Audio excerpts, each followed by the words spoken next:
안녕하십니까, 홍학상입니다. 자, 오늘은 승어부, 바로 이 말이죠. 아버지보다 나은 사람이 돼야 된다라는 거를 이건희 회장님 장례식 때 이건희 회장님의 친구분이 와서 아들 이재용에게 이런 말을 당부했다고 합니다. 결국은 이제 결론부터 말씀드리면 이재용 부회장의 승호부는 일단 실패한 겁니다. 그러니까 감옥에 자기 아버지나 할아버지는 간 적이 없잖아요.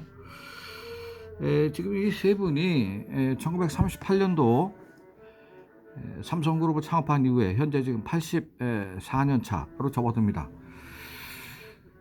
이게 참 기업이 100년을 남기기가 참 어렵네요. 근데 저는 개인적으로 지금 일본의 미쓰비시 그룹이나 스미토모나 미쓰이나 다 이게 100년 넘은 회사들이고, 미국도 GE, 제너럴 일렉트릭 같은 경우는 에디슨이 창업을 했잖아요. 그 다음에 GM, 제너럴 모터스도 다 100년 넘은 회사들입니다. 그런 회사가 외국에는 아주 세고 널렸습니다, 진짜. 근데 우리는 이 100년 넘은 회사가 두산그룹 정도밖에 없어요, 대기업은. 그러니까 이런 회사들이 많이 나와야 되거든요. 10개 이상 나와야 됩니다. 이게 좀 안타까운 대목인데, 이병철 회장님 아들 이건희 회장님, 그리고 그 아들인 우리 이재용 부회장 같은 경우는 이제 3대가 경영을 해오면서 이병철 회장님은 감옥에 간 적이 없습니다. 이분은 1938년도 창업을 한 이후에 87년에 작고하실 때까지 인재제일의 경영을 해오시면서 감옥에 안 갔죠. 이것도 대단한 노하우가 있는 겁니다, 사실은. 감옥에 가는 게 별로 자랑스러운 얘기는 아닙니다, 그게. 그러니까 이병철 회장 같은 경우는 과거 60년대 70년대 박정희 대통령이 집권을 했을 때 모든 기업인들이 1월 1일 날 청와대에 세배를 갔습니다, 박 대통령한테. 그런데 이병철 회장은 세배를 한 번도 가지 않았어요. 그러니까 불가근 불가원, 정치를 그렇게 표현했거든요, 이병철 회장님이. 가깝지도 않고 멀지도 않게.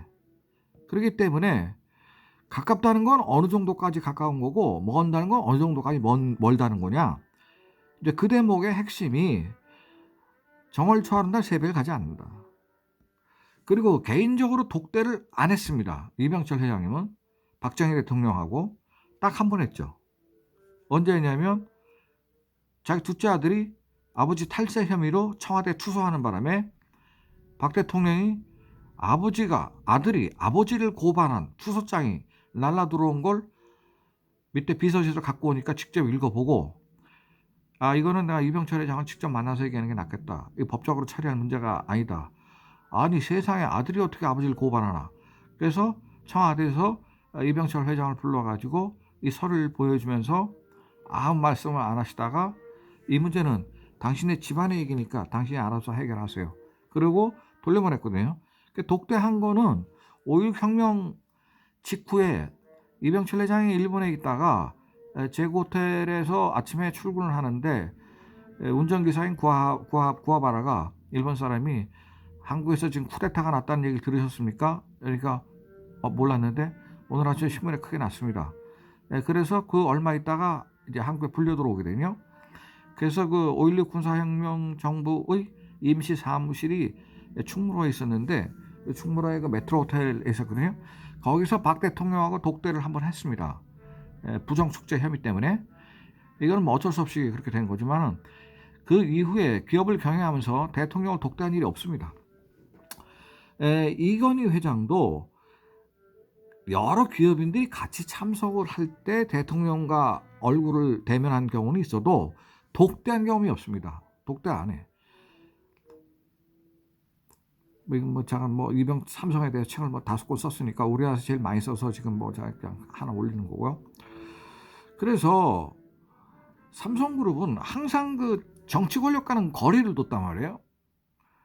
그런데 이제 이번 같은 경우는 이제 이재용을 이렇게 키우려고 여기 이병철 회장 계시고 여기 이건희 회장이 뒤에 있고 요 애기 꼬마가 지금 듣고 있는 게 바로 이재용입니다.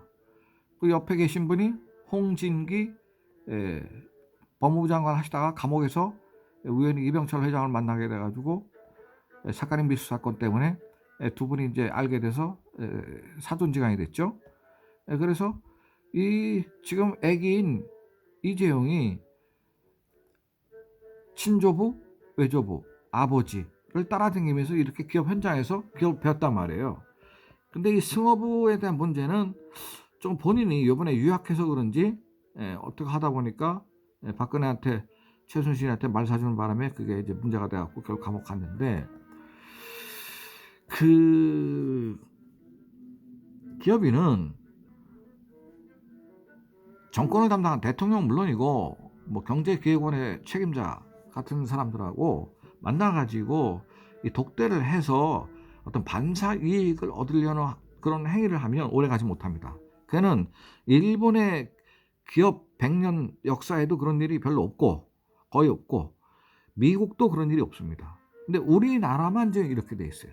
그래서 요번에 나이가 어리니까 이재용 부회장이 그때 철이 없어서 이제 뭐 나이가 우리 나이로 뭐 54인데 그때 같으면은 최순실이 만나고 박근혜 만났을 때는 그때 뭐 한 50살도 안 됐을 때니까 나이가 어려서 짬밥수가 아직 안 되니까 대통령을 한번 만난 것 같은데 이제 아마 요번에 감옥에 앉아가지고 그 대목은 철저히 반성하리라고 봅니다. 그러니까 지금부터라도 늦지 않았으니까 이제부터는 정치 권력과는 거리를 둬야 된다라는 것을 한번 말씀드리고 이러면 우리나라는 사실은 정치가가 자꾸 돈을 요구하니까 기업인들한테 그게 아주 오래된 관행이 됐단 말이에요. 그래서 특히 대통령 선거 때가 되면 이 대선 캠프에서 자꾸 그 기업들한테 돈을 요구하잖아요. 정치 선거 자금을 마련하기 위해서. 이런 유혹이 지금 내년에 이제 대통령 선거가 또 있습니다. 그러면 또 그런 청탁이 들어올 겁니다. 대선을 한번 치려면 돈이 뭐 천문학적으로 들어가니까. 따라서 내년 8월에 나오니까 대선은 내년 7월이니까 뭐 한 달 후에 나오기 때문에 그런 일은 없겠지만 밑에 참모들이 와서 지금 대선 캠프에서 지금 돈을 요구한다라고 면회해서 물어보면 그때는 단호히 거부해야 됩니다. 그게 참 쉽지 않은 문제예요. 굉장히 쉽지 않지만은 그렇게 하지 않으면 이 기업의 자금과 이 정치 권력의 이 합작이 결국은 국가 정치를 망치는 겁니다. 기업을 또 망치고 국민한테 피해갑니다. 국민들도 그거 다 국민의 세금이 결국은 엉뚱한 정치 자금으로 흘러들어가는 거잖아요. 그래서 선진국이라는 거는 달래 선진국이 아니고 그러한 불필요한 자금을 받지 않는 것이 요구하지 않는 것이 선진국입니다. 미국이나 영국이나 일본이나 어느 나라든 선진국 G7 정도 들어간 나라에서는 그런 행위를 하지도 않고 거기에 응하지도 않습니다. 그러니까 우리는 아직 자본주의 역사가 짧기 때문에 어떤 그 권력과 정치 권력과 결탁을 해가지고 이권을 딴다든지 거기에서 사업의 편의를 좀 도모하려고 하는 그러한 행위를 지금까지 계속 해오고 있습니다. 그런데 이 행위의 주체자가 누구냐면 보통 집권 세력의 책임자인 대통령의 경우가 많았습니다. 그러니까 이러한 행위를 이제부터라도 근절하지 않으면 안 됩니다. 특히 내년 대선 선거부터라도 대기업 회장님들은 어떤 정치 권력과 뇌물을 주고 결탁하는 행위를 하는 것은 국가를 망치고 사회를 망치고 국민을 망치고 나아가 대한민국의 미래를 망치는 행위입니다. 따라서 이번에 이재용 부회장이 승어부 재판장에서 본인이 얘기했잖아요. 승어부 아버지보다 나은 사람이 되라는 말을 아버지의 친구분이 와서 말씀하실 때 눈물이 핑 돌았다고. 그런데 결국은 그거를 몇 년 전에 지키지 못했기 때문에 재판장에 섰고 결국은 대기업 총수가 2년 반이나 감옥에 가야 되는 이런 불행한 사태를 본인이 맞는 거 아닙니까? 그거 얼마나 불행합니까? 그런데 할아버지와 아버지와 이재용 부회장의 딱 차이는 바로 그러한 강단이 좀 없는 것 같아요. 할아버지에 비했을 때. 그러니까 이번에 감옥에 앉아서 철저히 반성을 하시고 나오길 바랍니다. 자, 감사합니다.